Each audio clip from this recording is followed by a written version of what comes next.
이부예배 때 그 간증을 두 분이 하셔서 10분 정도 시간이 소요됩니다. 그래서 거기에 맞춰서 제가 좀 설교를 짧게 이렇게 준비했습니다. 오늘 설교 제목을 올바른 지식을 따르니 구원입니다라고도 했고, 또 죽은 씨앗에서 꽃을 피우려고 하는 사람들이라고 한번 정해보기도 했어요. 여러분, 같은 의미인데 한번 말씀의 은혜 나누도록 하겠습니다. 옛날에 어떤 한 왕이 있었다고 합니다. 한 왕이 어느 날 가문이 좋고 인물이 뛰어난 처녀 100명을 뽑아놓고 그들에게 꽃씨를 나누어 주면서 자신이 나누어준 꽃씨로 아름다운 꽃을 피우는 처녀를 세자분으로 택하겠다, 이렇게 선언을 했다고 합니다. 꽃을 기른다는 것은 심성이 고와야 하고 또 정성과 섬세함이 요구되는 일이고 사랑이 많이 투여되는 일이기 때문에 꽃을 키우는 걸 보면 그 여인의 됨됨이를 알 수 있다는 것이 이 왕의 생각이었습니다. 그래서 꽃씨를 나눠주고 이 꽃씨를 가지고 아름다운 꽃을 피우는 자에게 세자분으로 간택하겠다 말한 것입니다. 꽃씨를 나눠준 왕은 이제 몇 달이 지난 뒤에 그들 모두를 한 곳에 모이게 했고 심사를 하기 위해 직접 그 심사 장소로 갔다고 합니다. 심사 장소에 가서 이렇게 보니까 그 많은 여인들이, 처녀들이 꽃이, 아름다운 꽃이 활짝 핀 화분을 들고 도열에 있는 것입니다. 그동안 열심히 갖고 온 꽃을 아름답게 피워서 화분을 들고 도열에 있었습니다. 그런데 이상한 것은 그 모습을 본 왕은 정작 그렇게 만족해하거나 기뻐하지 않았다는 것입니다. 그냥 그러려니 하고 그 아름다운 꽃들을 든 처녀들을 지나가는데 그때 저 끝에서 한 처녀가 고개를 푹 숙이고 거의 울기 직전에 울상의 표정으로 빈 화분을 들고 두 손을 들고 서 있었습니다. 왕은 그 처녀를 보자마자 한 걸음에 그 처녀 앞으로 달려갔고 미소를 지으면서 그 처녀에게 이렇게 말했습니다. 네가 1등이다. 네가 가장 아름다운 꽃을 피웠구나. 내 수레에 타거라. 이 황당한 왕의 이야기를 들은 다른 처녀들이 서로 수군거렸습니다. 아니, 왜 저런 말씀을 하시지? 저 여자는 우리처럼 아름다운 꽃도 피우지 못했는데 어떻게 저 여자를 선택하셨단 말인가? 하면서 수군거렸습니다. 왕은 이 이야기를 듣고 이렇게 말했다고 합니다. 내가 나누어준 씨는 사실은 물에 삶는 것이었다. 흔히 그 씨앗에 꽃이 필 리가 없을 것이다. 사인인즉, 여러분 이 동화 아시죠? 사인인즉 돌아가 보니 꽃씨를 받은 모든 처녀들은 그 꽃씨를 받자마자 열심히 나름대로 그 꽃씨를 가꾸며 보살폈습니다. 그렇지만 결국은 그 씨앗이 썩어버리고 말았습니다. 그런데도 이들은 아름다운 꽃을 피워야 세자빈으로 간택될 수 있기에 다른 방법을 사용해야 했습니다. 그 다른 방법이란 그 똑같이 생긴 씨앗을 동네 꽃집에 가서 구해서 그 씨로 다시 꽃을 피우기로 결정한 것입니다. 그리고 그들은 그 씨앗을, 다른 씨앗을 열심히 가꿨고 그것을 꽃을 피워서 왕 앞에 아름다운 화분으로 가지고 왔던 것입니다. 이에 반해 한 처녀는 역시 왕이 준 씨앗을 가지고 정성껏 애를 써서 관리하고 키웠습니다.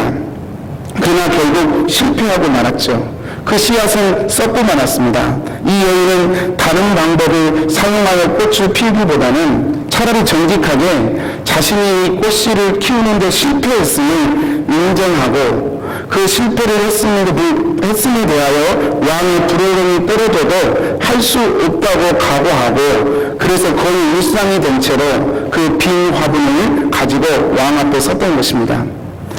여러분, 이 동화 이야기로 많은 분들에게 알려져 있죠. 여러분, 이 둘 다 왕의 명령을 받아서 시작한 일이고 왕의 축복을 받고 싶어서 시작한 일이었습니다. 그런데 중요한 것은 이 왕이 무엇을 기뻐하며 축복하느냐라고 하는 것입니다.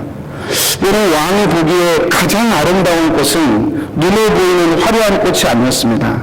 왕이 보기에 가장 아름다운 것은 왕이 준 씨앗을 가지고 최선을 다하여 품고 기르려고 애썼지만 그 씨앗을 키우는 능력이 자신에게 없음을 인정하는 겸손과 정직이었습니다.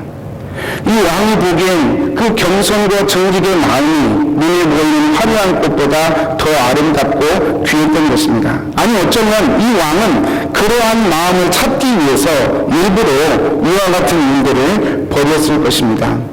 여러분, 이 이야기는 설교자들이 율법과 복음에 대해서 설명할 때 아주 자주 많이 인용하는 그런 이야기입니다. 우리가 어떻게 하나님 주신 구원을 얻을 수 있는가, 우리가 어떻게 하나님의 자녀로서의 삶을 살 수 있는가 라고 설명할 때 우리가 이 이야기를 많이 쓰죠. 하나님의 구원을 얻는 길은 두 가지 길이 있어요. 하나는 율법의 길을 통해서 도전해 볼 수 있고, 하나는 복음의 길을 통해서 하나님의 구원을 얻을 수 있습니다. 여러분, 율법을 통해서는 결코 구원의 꽃을 피울 수 없다라고 하는 것이죠. 아무리 열심히 그 씨앗을 품고 그 씨앗을 가꾸어도 그 씨앗에는 생명이 없었어요. 그 생명, 죽은 씨앗을 키울 능력이 사실은 그들에게는 없었던 것이죠. 여러분, 율법을 통해 구원을 얻으려고 하는 사람이 그와 같다. 구원은 오직 복음으로만 이루어진다. 내가 꽃을 피울 수 없는 자임을 겸손하게 인정하고 그 속에서 하나님이 제시해 주신 구원의 방법을 받아들이는 것, 그것이 성경이 말하는 구원이다 라고 하는 것을 이 이야기를 통해 저희는 대입시켜서 이해해 볼 수 있습니다. 그런데 성도님들, 율법을 통해서 구원을 받을 수 없다, 이 말에 대해서 여러분 당연하게 생각하실 것입니다. 우리 개신교의 시작이 이신칭의 믿음으로 구원받는다 라고 하는 것에서 시작했기 때문입니다. 그래서 여러분, 교회 다니는 분들은 어떤 형태로든 행위가 아닌 믿음으로 구원받는다는 말을 반복해서 들으셨기 때문에, 그래서 어쩌면 믿음으로 구원받는다는 말은 너무나 당연한 것이고 율법으로 구원할 수 있습니다라고 혹시나 누가 말한다면 그 말이야말로 정말로 어색하게 느껴질 만큼 우리 개신교도들은 믿음으로 구원하는 말에 나름대로 확신을 가지고 있고, 그 구원의 확신을 가지고 신앙생활을 하고 있는 것이 또한 우리의 현실이고 사실입니다. 그러나 성도님들, 율법을 통해 구원을 얻는다는 말이 단순히 율법을 문자적으로 지키려고 하는 것만을 의미하지 않는다는 것을 여러분, 우리가 간과하지 마셔야 합니다. 율법이 아니라 복음으로 구원을 말할 때 여기서 말한 율법이 구약에서 수없이 말하는 그런 율법을 의미하는 것보다 더 깊은 의미가 있음을 우리가 잊지 말아야 된다고 얘기합니다. 이것은 마치 복음을 통해 구원받는다는 말이 문자 그대로 나는 예수님을 믿습니다, 예수님의 십자가를 믿습니다, 아멘 이렇게 말하는 것 이상의 의미를 가지고 있는 것과 같은 이치입니다. 그리고 율법으로 구원을 얻을 수 없습니다 라고 하는 말이 무슨 뜻인지, 복음으로만 구원을 얻을 수 있습니다 라고 하는 것이 무슨 의미인지 오늘 본문이 그 의미를 우리에게 정확히 말해주고 있는 것이죠. 오늘 본문을 통해서 그것이 어떤 의미인지를 한번 살펴보겠습니다. 잘못된 지식으로 쌓아 올려져가는 구원의 길을 걸어가는 사람들이 있어요. 오늘 말씀 1절 2절입니다. 우리 같이 한번 읽어보겠습니다. 시작. 형제들아, 내 마음이 원하는 바와 하나님께 구하는 바는 이스라엘을 위함이니 곧 그들로 구원을 받게 함이라. 1절만 보시겠어요? 거기서 뭐라고 그러냐면 구원을 받게 하려 함이라. 좀 그렇게 얘기해요. 사도 바울의 간절한 소원이 있습니다. 그것은 이스라엘이 구원을 받는 믿음을 갖는 것이에요. 근데 2절에 보니까 이스라엘이 하나님을 안 믿는 게 아니에요. 하나님을 믿을 뿐만 아니라 하나님께 열심히 있어요. 이게 말이 모순되지 않습니까? 지금 바울은 이스라엘이 구원받기를 간절히 원하는 마음으로 지금 로마서를 쓰고 있는데, 동시에 이스라엘 사람들은 하나님을 믿을 뿐만 아니라 하나님께 열심히 있다고 말입니다. 이게 안 맞는 거예요. 왜 이렇게 안 맞게 되느냐? 그 뒤에 설명이 나와 있습니다. 올바른 지식을 따르는 것이 아니라는 것이죠. 올바른 지식을 따라 하나님을 믿고 하나님께 열심을 가지고 있는 것이 아니라, 그것이 아니기 때문에 구원의 문제가 들이대는 것이고, 사도 바울은 그 문제가 해결되기를 위해서 안타까운 마음으로 이렇게 구하고 기도하고 있었던 것입니다. 여러분, 올바른 지식에서 나온 것이 아니라는 거예요. 이것은 마치 서두에서 그 수많은 여타의 처녀들이 왕의 씨앗을 받았지만 그 씨앗이 죽어버리자 다른 씨앗을 구해서라도 똑같이 생겼으니까 외형적으로 똑같으니까 그 씨앗을 구해다가 심어서 아름답게 꽃을 피우면 왕이 받아줄 거라고 기대한 것과 같습니다. 유대인들이 그렇게 올바른 지식이 아니라 잘못된 지식으로 신앙의 열매들을 쌓아올려 가면서도 자신들이 그래도 안 한 것보다 낫고 그래도 이렇게 하나님을 위해 무엇인가를 하니 하나님이 받아주실 거야 기대하고 있었다는 것이죠. 여러분, 그러나 분명한 것은 사도 바울이 말하기를 올바른 지식을 따르는 것이 아니기 때문에 구원에 심각한 문제가 있다고 이 사도 바울은 지적하는 것입니다. 여러분, 올바른 지식을 따랐다 또는 잘못된 지식으로 쌓아 올려져가는 잘못된 구원의 그 의미가 무엇일까요? 오늘 말씀에서 그걸 정확하게 설명하고 있습니다. 3절 말씀이에요. 제가 한번 읽어보겠습니다. 하나님의 의를 모르고 자기 의를 세우려고 함께 하나님의 의에 복종하지 아니하였느니라. 여러분, 하나님이 제시되신 구원의 길 속에 반드시 나타나는 일이 있어야 되는데 그게 뭐냐면 자기 의가 꺾어지는 것입니다. 그런데 오히려 하나님을 믿고 하나님을 위해 열심히 따지는데 그것을 어디로 풀어가느냐? 자기 의를 세우는 것으로 자꾸 풀어가는 것입니다. 사도 바울은 복음이 사람이 자기의 의를 세우려고 힘쓰는 것을 두고 뭐라고 표현하냐면 3절에 하나님의 의를 모른다. 그리고 그 뒤에는 하나님의 의에 복종하지 않는 것이다 라고 확실하게 정의를 합니다. 자기의 의를 세운다는 것은 그것이 어떤 형태로든 어떤 근거를 가지고 있든 그것은 하나님의 의를 모르는 것이다. 그리고 그것은 하나님의 의에 복종하지 않는 것이다 라고 확실하게 정의를 해버립니다. 그런데 이 자기를 세워가면서도 하나님이 주신 구원에 이룰 수 있다고 생각하고 가르쳤던 것, 그게 바로 유대 종교의 약점이었던 것이죠. 그것이 바로 잘못된 열심으로 잘못된 지식이 쌓여진 신앙이었다는 것입니다. 여러분, 한번 돌아보십시오. 신앙생활을 하면서 지금 나는 어디로 가고 있는가 라고 말입니다. 신앙생활을 하면 할수록 나의 의는 꺾어져야 되는데 나의 의가 더 강화되면 강화될수록 나의 자기의가 무엇입니까? 라이처니스입니다. 내가 옳다는 거예요. 내가 잘한다는 거예요. 사랑하는 성도님들, 이 문제를 어떻게 생각하십니까? 그런데 사실 정말로 무겁게 우리가 생각할 수밖에 없는 것은 이 자기의가 우리 인생 가운데 보통 뿌리 내린 것이 아니라는 것입니다. 다른 분이 얘기할 것도 없이요, 이 설교를 하는 제 자신이 자기 의로 충만해 있습니다. 저는 제가 옳다는 이야기를 들으면 힘이 납니다. 그리고 그 이야기만 듣고 싶습니다. 제가 틀렸다는 말을 듣기가 매우 싫습니다. 그래서 그것을 시인하고 살고 싶지도 않습니다. 다른 사람들보다 설교 잘하고 목회 잘한다는 생각을 늘 비교하면서 가지고 있습니다. 그러다가 저보다 설교 잘하고 목회 잘한다고 생각되는 목사님들을 보면 저도 모르게 배가 아프고 시기와 질투의 마음이 올라옵니다. 때론 자존심이 상하고 견디기가 힘듭니다. 그리고 그것 때문에 매일 낙심에 빠지곤 합니다. 부부사이에도 저는 아내에게 져주고 맞춰주는 것이 그렇게 싫습니다.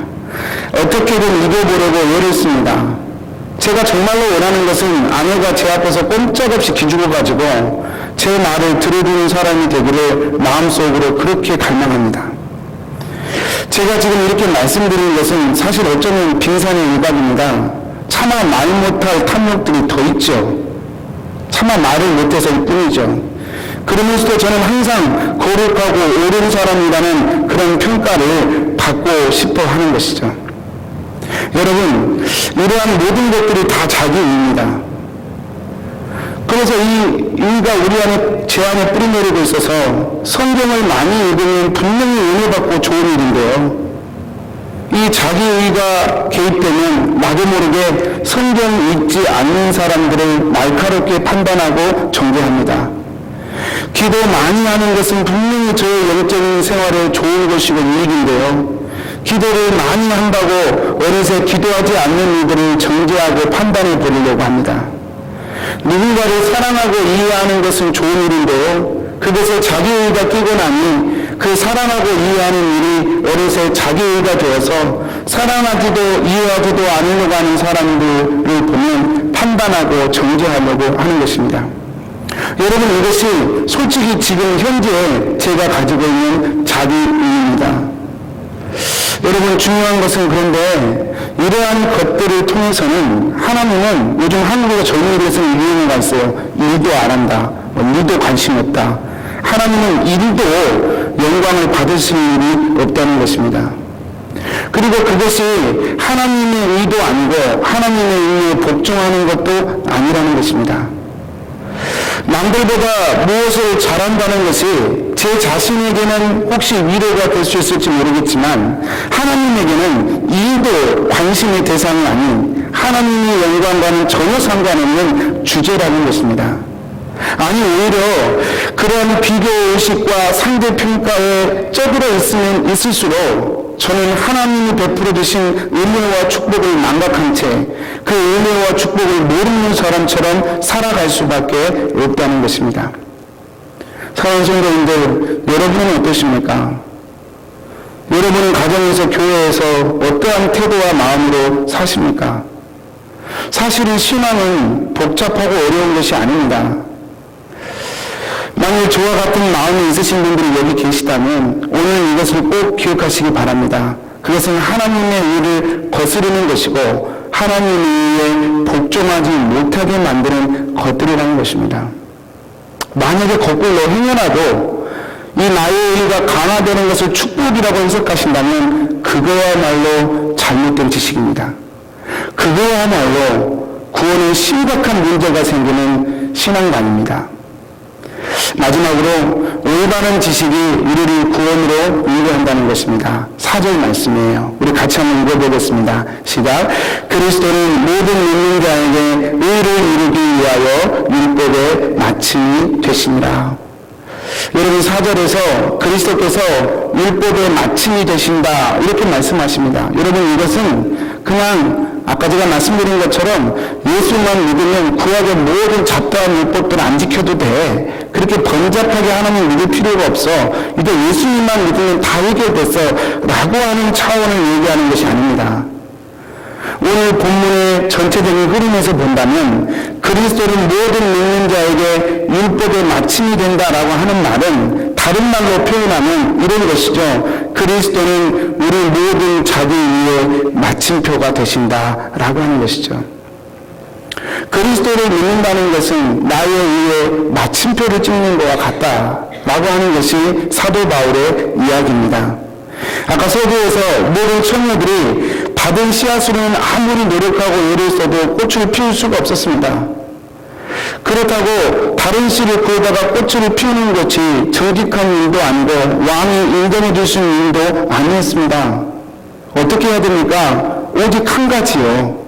아무리 애를 쓰고 노력을 했음에도 불구하고 자신의 노력과 능력으로는 그 씨를 싹 틔울 수 없다는 사실을 인정하고 그 빈 화분 그대로 왕 앞에 가지고 나오는 것, 이것이 바로 믿음의 실체라고 하는 것입니다.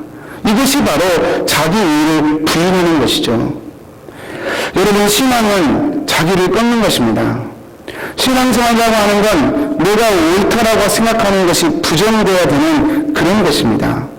그래서 예수 그리스도는 모든 믿는 자에게 의를 이루기 위하여 율법의 마침이 되는 것입니다. 여러분, 두 번째 챕터에서 제 안에 자기가 얼마나 깊이 저의 삶 속에 뿌리내리고 있는지를 말씀드렸습니다.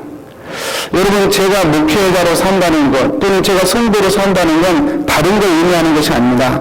이런 저의 시퍼란 자기를 부인하며 거부하며 살아야 되는 것입니다. 여러분, 이것이 쉬운 일이겠습니까?